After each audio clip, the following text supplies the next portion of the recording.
Mes amis, soyez les bienvenus au Club 701, club qui vous veut que du bien. Bonjour, pasteur. Bonjour, Massi. Avec la même joie, hein? Ah oui, hein? Avec ton rose. C'est beau.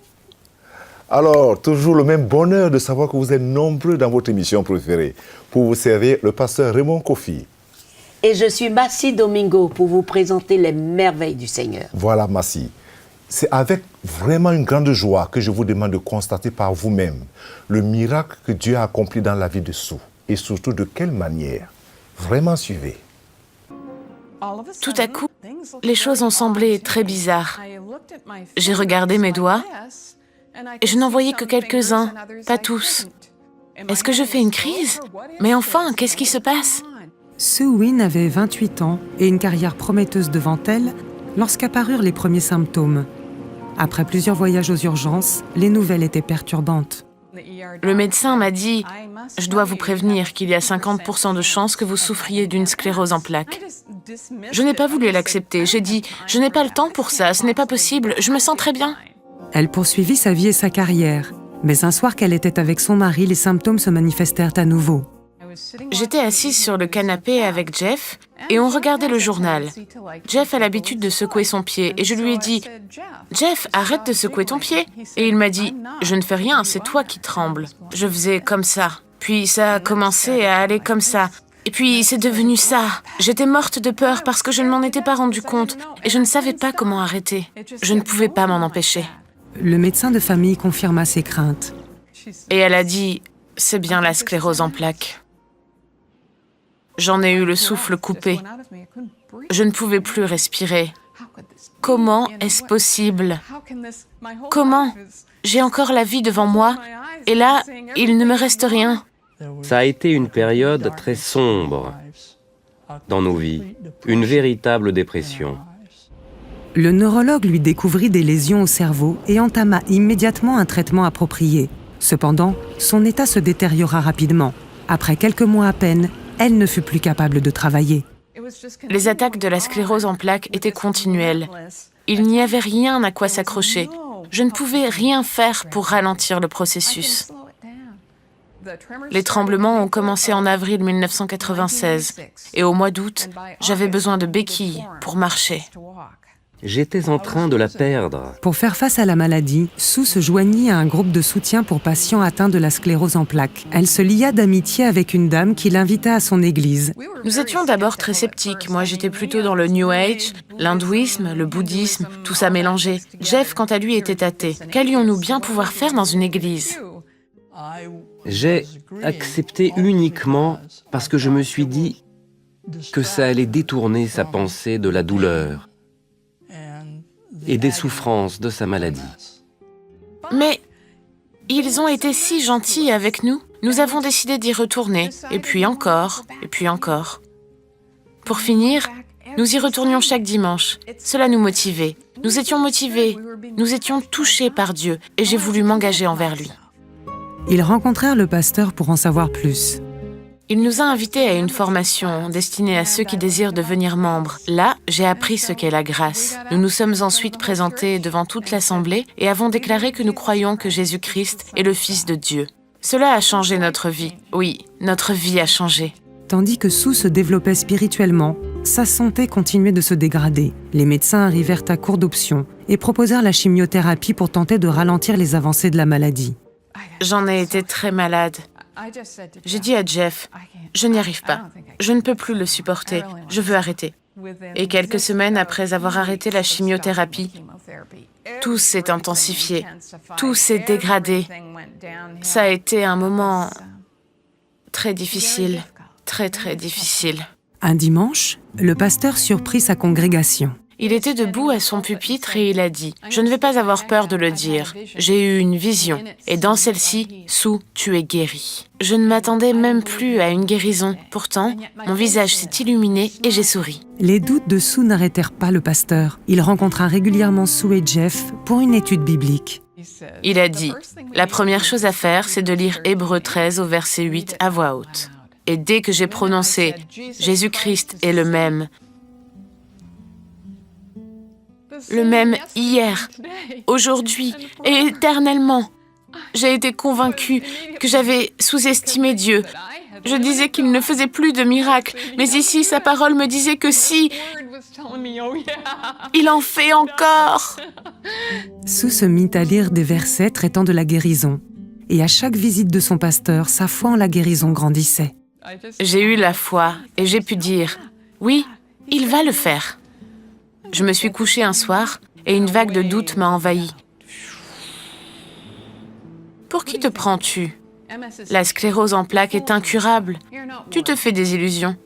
Tu n'en es pas digne. Et comme cela, sans cesse. J'étais par terre.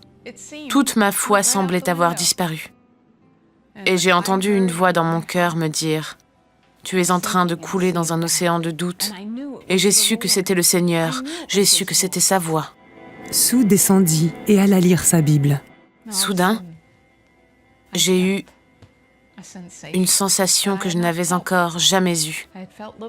J'avais déjà eu quelques petites sensations par le passé, mais rien de ce niveau.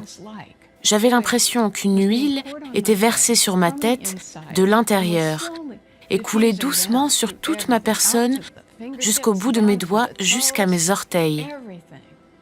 J'ai su que c'était Jésus qui me guérissait. Tout ce qui n'allait pas dans mon corps a été touché et j'ai su que j'étais guérie. Le lendemain, je me suis réveillée avec l'impression d'avoir été branchée à un superchargeur. Je sentais une puissance en moi que je n'avais jamais ressentie. C'était tout nouveau pour moi. Que m'arrive-t-il? Lors de sa visite suivante chez le neurologue, le docteur confirma son miracle. Il a d'abord regardé mes yeux. J'avais un problème à l'œil gauche, visible à l'ophtalmoscope. Mais il avait disparu. Alors il a dit, c'est l'œuvre de Dieu. Il m'a examiné entièrement. Il a fait les tests neurologiques habituels et il n'y avait aucune trace d'un quelconque problème neurologique. Sue est libérée de la sclérose en plaques depuis plus d'une décennie. Avec Jeff, elle a commencé un ministère qui, à partir de son miracle, annonce Jésus aux autres. Je désire ardemment que d'autres puissent le connaître intimement. Je prie que lorsque je leur parle et leur raconte mon témoignage, ça leur donne envie de poursuivre Dieu. Il n'a pas de limite. Et ce qu'il fait est sans limite. Avec lui, rien n'est impossible. La parole de Dieu est merveilleuse. Il est dit dans le psaume 119, « À toujours, ô Éternel, ta parole subsiste dans les cieux. » Au verset 105, il est dit, « Ta parole est une lampe à mes pieds, une lumière qui éclaire mon sentier. » Il, c'est-à-dire Dieu, envoya sa parole et les guérit. Jean 15, 7. « Si vous demeurez en moi et que mes paroles demeurent en vous, demandez ce que vous voudrez, et cela vous sera accordé. » Et Sue a su quoi faire. Lire la parole de Dieu vivante, puissante. Elle est une épée aussi qui est tranchante. Elle est aussi un feu dévorant qui consume tout ce qui ne glorifie pas Dieu dans votre corps, dans votre vie. On ne la lit jamais en vain. On ne la prononce jamais en vain. On ne la déclare ni la proclame jamais en vain, parce qu'elle produit la vie et non la mort. La parole de Dieu produit la vie et non la mort. Elle est la voix de Dieu que nous entendons. C'est à votre tour aujourd'hui de connaître la parole faite chair, Jésus-Christ, et l'accepter comme Seigneur et Sauveur, pour reconnaître sa voix et le suivre et obéir à ses instructions, comme Sue l'a fait. N'hésitez pas. Un jour, j'ai accepté ce merveilleux Seigneur et j'ai toujours désiré écouter sa voix, obéir à sa parole, demeurer en lui et laisser sa parole demeurer en moi. Vous pouvez faire la même chose. Seigneur Jésus, je veux te connaître. Je te donne mon cœur et je te donne ma vie. Massy vient de me dire que tu es un Dieu puissant et merveilleux. Sois mon Seigneur et sois mon Sauveur. Si tu as fait cette prière, sois certain que ce Dieu qui est fidèle ne t'abandonnera jamais, ne te délaissera jamais. Et à chaque fois que tu crieras à lui, il répondra, parce qu'il est fidèle et il prend soin de ceux qui lui appartiennent. Le problème, il faut lui appartenir. Est-ce que tu lui appartiens? Toi qui n'as pas fait cette prière, fais-le. Accepte Jésus. Amen. Amen, merci. Ne nous quittez pas. À tout de suite.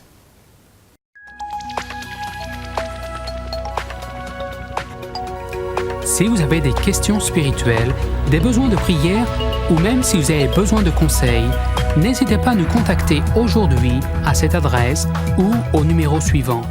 Nos conseillers sont là pour vous aider. N'oubliez pas, nous sommes là pour vous.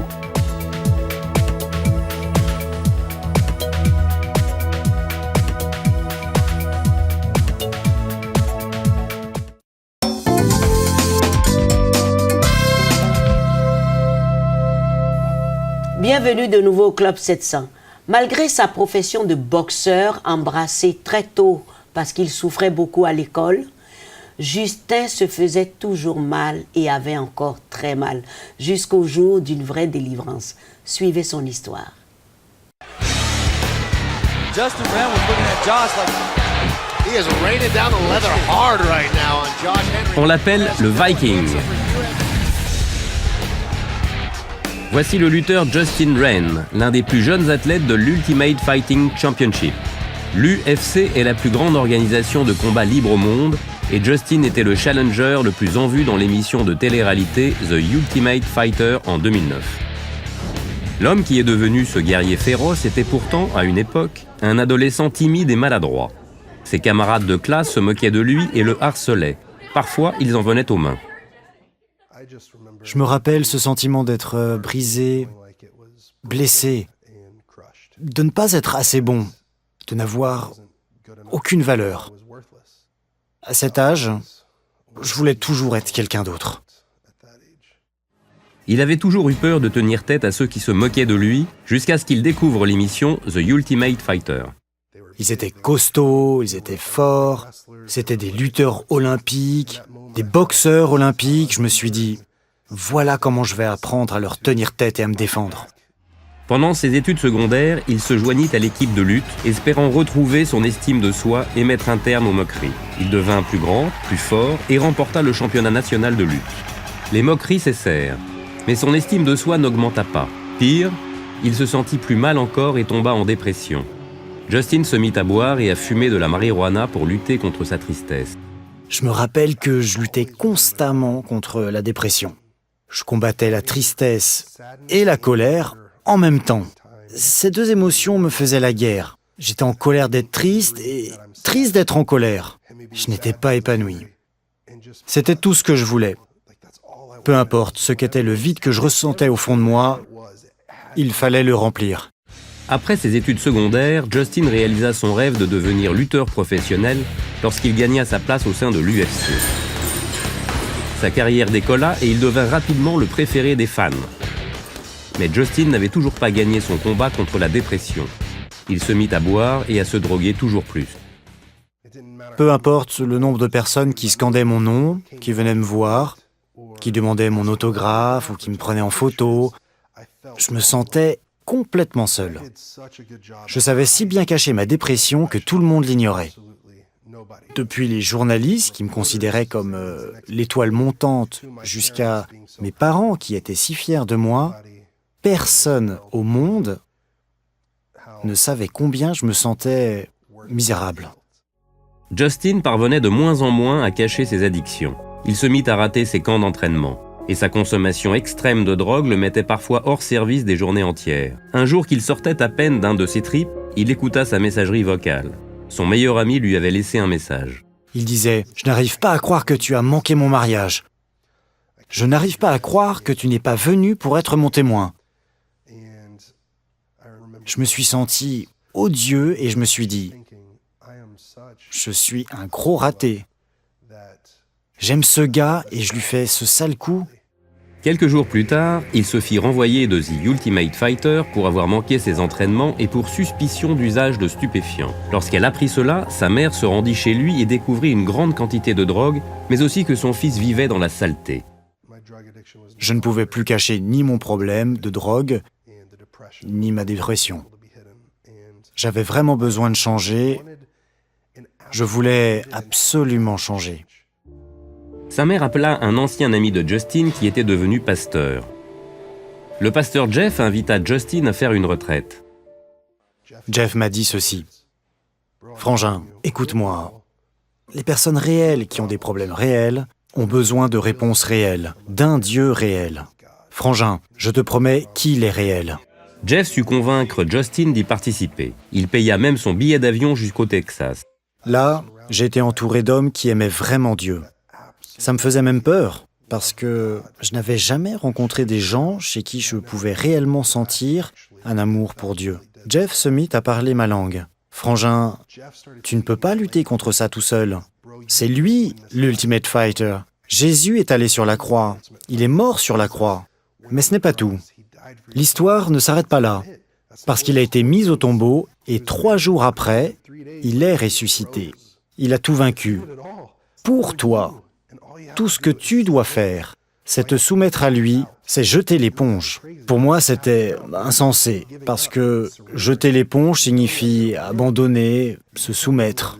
Tu veux me dire que pour gagner, je dois me soumettre? Je dois montrer le drapeau blanc et abandonner? Il m'a dit, « Frangin, je te promets qu'avec lui, quand tu abandonnes tout, quand tu lui remets ta vie, quand tu lui dis « Je n'y arrive pas sans toi, ô Dieu, j'ai besoin d'avoir une relation avec toi, Jésus », tu auras la plus grande victoire que tu as jamais remportée. Justin pria et accepta Jésus comme son sauveur. J'ai donné ma vie à Christ. En priant, je disais « Dieu, je n'y arrive pas sans toi. Je suis un vrai gâchis. Je ne sais pas me sauver moi-même. J'ai besoin de toi. » Et finalement, j'ai ressenti une paix dans mon cœur. Finalement, j'avais une joie qui n'était pas temporaire, mais qui, je le savais, allait rester. Le sentiment de ne rien valoir a disparu et a été remplacé par un sentiment de valeur qui est en Dieu, qui est en Jésus et en la personne qu'il a voulu que je sois. Jésus m'a libéré spirituellement, émotionnellement et physiquement de la drogue. Tout cela, c'est Dieu qui l'a fait. Justin va peut-être rejoindre l'UFC dans le futur, mais pour le moment, il est dans le ministère à temps plein avec sa fiancée Emily. D'ailleurs, ils ont retardé d'1 an leur mariage, le temps du voyage missionnaire au Congo que dirige Justin. Il dit que sa vie est à présent remplie de valeurs grâce à Jésus-Christ. J'ai donné ma vie à Christ. Je me suis soumis, j'ai jeté l'éponge et instantanément, je le jure, j'ai reçu la plus grande victoire de ma vie. J'aime bien les histoires, mais les histoires de la Bible. Et voici une. C'était un jour différent pour les disciples du Seigneur Jésus, car ils étaient confrontés à un problème, une certaine difficulté dont ils n'étaient pas habitués, la délivrance d'un enfant conduit par son Père à eux. Et face à cette difficulté, ils posaient la question au Seigneur Jésus-Christ, car la chose les embarrassait. Et c'est à la suite de leurs questions que nous sommes aussi interpellés de nos jours aujourd'hui. Dis-nous, Maître, pourquoi n'avons-nous pas pu chasser ce démon? Et le Seigneur, dans sa réponse à eux et à nous aussi, explique que leur échec est dû à un manque de foi, mais qu'ils ne manquaient pas de confiance. Et c'est la raison pour laquelle ils étaient eux-mêmes surpris face à cet échec. Il leur fait comprendre que leur problème était du fait qu'ils avaient placé leur confiance en leurs dons plutôt qu'à Dieu. Puisqu'ils avaient réussi auparavant, comme les Écritures nous le démontrent dans Matthieu 10, 6, en fait, leurs difficultés ont commencé lorsqu'ils ont déplacé leur foi de Dieu seul qui délivre et qui guérit et placé cela en eux-mêmes et en leur expérience, aussi en leur succès ou bien du passé, leur capacité, leur habilité. Et Dieu n'honore pas la foi qui n'est pas orientée sur lui et en lui. Et de plus, il ne voulait pas nourrir leur orgueil et mettre le cachet à leur incrédulité. N'est-ce pas notre situation aussi aujourd'hui? Quelque part dans notre quotidien avec le Seigneur. Car ce n'est pas que nous ne prions pas, que nous ne lui demandons pas ceci, mais dans bien des cas, le ciel reste toujours silencieux et aucun signe ne nous parvient. La difficulté, c'est l'incrédulité. Mais l'incrédulité, c'est quoi? Comment peut-on la définir? L'incrédulité, c'est le fait d'élever nos problèmes, nos épreuves, nos manquements, nos peurs au-dessus de la parole de Dieu. C'est le fait d'élever les problèmes que la vie nous affronte chaque jour au-dessus des promesses de Dieu pour nous. Les promesses contenues dans sa parole. L'incrédulité, c'est ce fait de vouloir élever les difficultés que la vie nous affronte chaque jour au-dessus de ce que Dieu dit dans sa parole. C'est cela qui provoque, qui crée l'incrédulité. S'il te plaît, sors de ce domaine et aie confiance au Seigneur. Crois le Seigneur pour ce que tu vis, ce que tu traverses.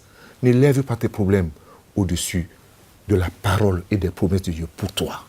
Que Dieu te bénisse. Et ma prière, c'est que le Seigneur te rencontre pendant que tu suis ces histoires, pendant que tu es édifié par ces témoignages, que le Saint-Esprit te conduise dans une relation personnelle avec lui. Sois béni et sois béni abondamment.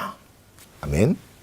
Amen, pasteur. Amen. Merci. On va faire attention à la parole de Dieu désormais. Ne nous quittez pas, à tout de suite.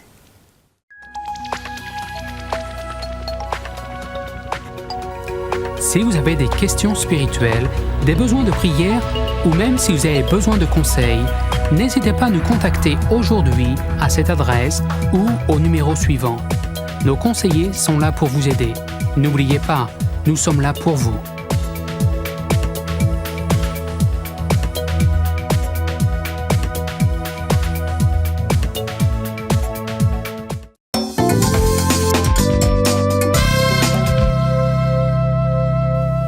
Merci de nous retrouver au Club 700. Voici les questions-réponses avec le pasteur. Ce que Dieu va dire. Voilà. Nous sommes mariés depuis 10 ans et nous n'avons toujours pas d'enfants.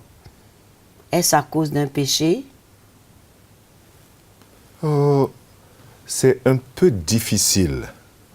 Est-ce que c'est parce que on a déjà fait 10 ans que le fait qu'on n'a pas d'enfants, on peut traduire cela que c'est à cause d'un problème de péché? Il faut aussi voir un problème biologique, un problème médical. Ça peut être aussi un problème médical. Comme ça peut aussi être une barrière d'un problème qui vient du couple, peut-être l'homme ou la femme, ou d'un problème spirituel. Parce que souvent, des barrières sont aussi spirituelles. Ça peut aussi être un problème, comme on dit, conscient. C'est-à-dire, consciemment, les gens ont pris certaines positions, fait certains choix. Et lorsque tu fais certains choix dans la vie, tu bloques ce que Dieu peut faire et veut faire dans ta vie.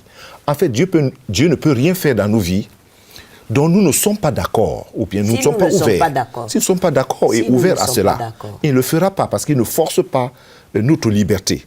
Donc il faut faire très attention. On peut être marié pendant 10 ans, mais ça dépend de ce qu'on a mis devant comme priorité. Quelqu'un peut être marié, et peut-être la priorité c'est l'argent, la priorité c'est autre chose, et tu n'as pas le temps de faire un enfant. Il faut le faire dans un cadre où l'enfant va évoluer, oui, et il va connaître l'amour de ses parents. Avoir la possibilité de s'en occuper. Oui, et puis de lui donner de l'attention. On ne fait pas l'enfant pour faire l'enfant, on ne fait pas l'enfant pour le voir traîner là de gauche à droite. Alors je ne pense pas que c'est d'abord un problème de péché, mais il faut faire ce qu'on appelle un constat intérieur, un examen de soi-même. Quelle est la raison? Est-ce que je le veux? Est-ce que je ne le veux pas? Est-ce que je suis préparé à cela? Est-ce que c'est très important? Merci, pasteur. Ça, c'est très important, merci. Merci, pasteur. Chers amis, nous allons retrouver maintenant notre spécialiste du jour, le docteur Agré. À quel âge doit-on amener l'enfant chez l'ophtalmologue? Suivez. Bonjour, docteur Agré. Bonjour, merci. Vous êtes médecin spécialisé en ophtalmologie. En français courant, vous êtes le médecin qui s'occupe des maladies des yeux. Oui, maladie et chirurgie des yeux. Maladie et chirurgie des yeux. Voilà. Très bien. Alors dites-moi, à quel moment doit-on envoyer l'enfant visiter l'ophtalmologue? Ok, ce qu'il faut savoir, c'est que dans le monde entier, un enfant devient aveugle toutes les minutes. Et donc, c'est un chiffre alarmant et c'est un problème de santé publique. Et il est important que les parents soient informés et le personnel sanitaire aussi informé des conditions qui peuvent entraîner l'enfant à la cécité. Et nous conseillons donc aux parents de consulter les pédiatres et les médecins généralistes régulièrement parce que ce sont eux qui, une fois qu'ils remarquent une anomalie au niveau des yeux de l'enfant, vont les adresser chez le médecin ophtalmologiste. Et ce qu'il faut aussi savoir, c'est que lorsque l'enfant est en âge préscolaire, c'est-à-dire à la maternelle ou bien à l'école primaire, dans certains pays très organisés, il y a des équipes mobiles qui font des tours dans les écoles et qui font des campagnes de dépistage chez les enfants. Et donc, on peut dire de façon générale que dès la naissance déjà, dans le suivi du pédiatre ou bien du médecin généraliste ou bien à l'âge préscolaire, l'enfant est habilité à avoir une consultation d'ophtalmologie. J'aimerais savoir si un enfant peut naître avec des problèmes des yeux. Oui, bien sûr, un enfant peut naître avec des problèmes des yeux et cela peut se classer en plusieurs ordres. Un enfant peut naître avec une infection due au fait que sa mère a peut-être une maladie sexuellement transmissible qui n'a pas été diagnostiquée. Donc l'enfant peut naître par exemple avec une conjonctivite, parfois même avec la gonococcie, qui est très dangereux pour l'œil. Un enfant peut naître avec une cataracte, ce que nous appelons dans notre jargon la cataracte congénitale. Un enfant peut aussi naître avec le glaucome congénital, qui est très difficile à traiter. Un enfant peut naître aussi avec toutes sortes de malformations génétiques qui peuvent aller depuis le segment antérieur, c'est-à-dire les parties visibles de l'œil, jusqu'au segment postérieur, la rétine et même les malformations du cerveau qui jouent sur l'œil. Donc, on peut avoir toutes ces malformations. Merci, docteur. Je reviendrai vous voir pour avoir maintenant des précisions et des explications concernant ces différentes maladies. Merci. Bon à savoir, mais aussi à suivre comme conseil. Ceci est très important. Dieu nous a donné la science et il faut qu'on en profite en tant que famille. Oui, c'est important. Et dans nos familles, quelquefois, on n'emmène pas l'enfant chez le spécialiste. C'est pas dans la culture, beaucoup plus dans les familles africaines. Oui. C'est pas dans la culture que très tôt, on prend l'enfant, on va chez le spécialiste pour les yeux, pour les problèmes des yeux des enfants, on se met à mettre toutes les concoctions là-dedans et puis ça devient dangereux. Mais on évolue et je crois que les choses vont changer. Et que les gens doivent suivre ces conseils et changer. Et éviter des accidents et des drames. Voilà. Voilà. Très bien, mes amis. C'est terminé pour aujourd'hui. Soyez bénis. Restons en contact. Voici l'adresse sur votre petit écran. Écrivez-nous, visitez-nous sur le site. Allez sur Facebook.